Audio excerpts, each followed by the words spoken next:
Welcome to the Arctic Storytime. Today we'll be reading Pup and Bear by Kate Banks and Naoko Stoop.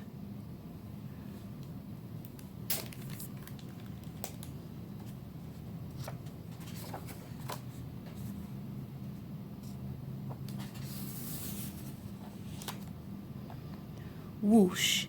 When the great gray owl swooped down, screeching "Hoo! Hoo!"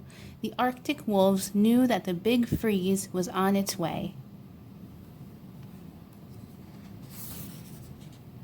They took shelter in a snowdrift, and they listened to the fierce wind holler and roar. They watched the snow blow in spirals, wrapping the world in a fluffy white coat.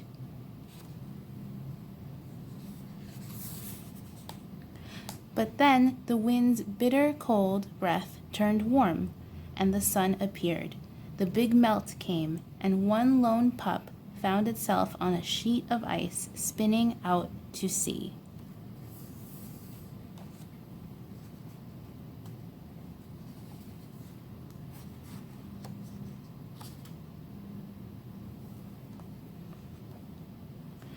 The pup slid into the water. He swam and he swam. When he reached land, he burrowed into a snowbank. He was tired and he wanted his mother. The pup closed his eyes and fell asleep, listening to the throb of silence across the still landscape.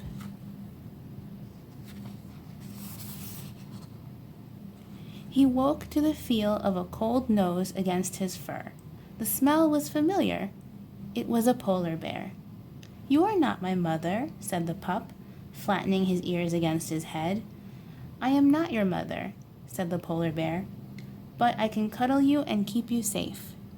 The pup was shy and frightened.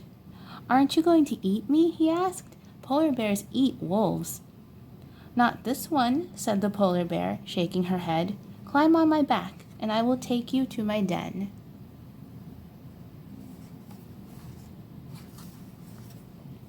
The pup stretched a paw forward cautiously.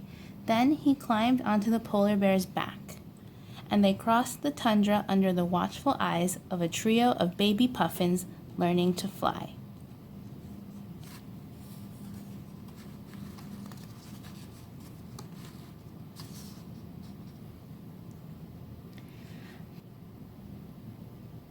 Back at the den, the polar bear licked and cleaned the pup.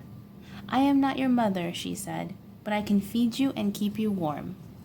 The next day, they set off across the wintry tundra.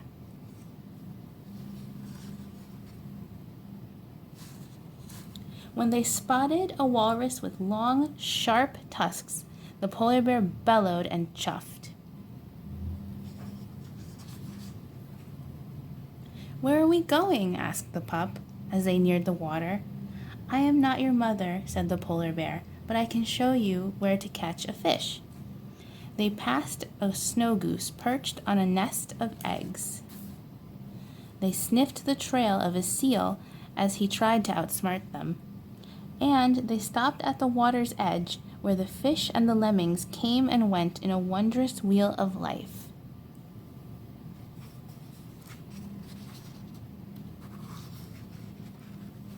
The sun shone down on the crisp, crackling snow, and the polar bear rolled in a snowbank. "Come on," she said to the pup.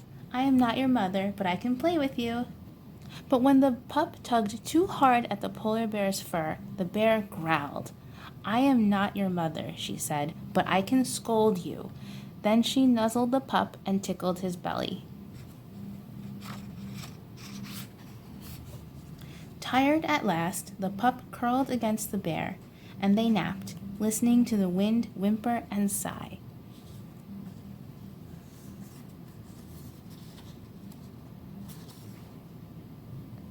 The earth turned round and round, and the big freeze came, followed by the big melt, until at last the polar bear nudged the wolf, who wasn't a pup any longer. "I am not your mother," she said, "but I know it's time for you to go." She nuzzled the wolf one last time, and the wolf nuzzled her back. Then he walked out into the wide world. The wolf howled to the midnight sun, which glowed on the horizon, where day ended and night began, and he was answered by the cry of another wolf. Soon he was leading his own pack across the frozen tundra.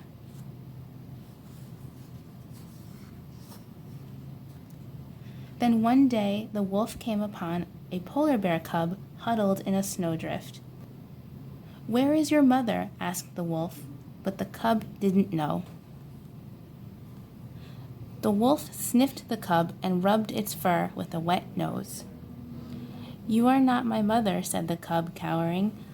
"I am not your mother," said the wolf, "but I can cuddle you and keep you warm."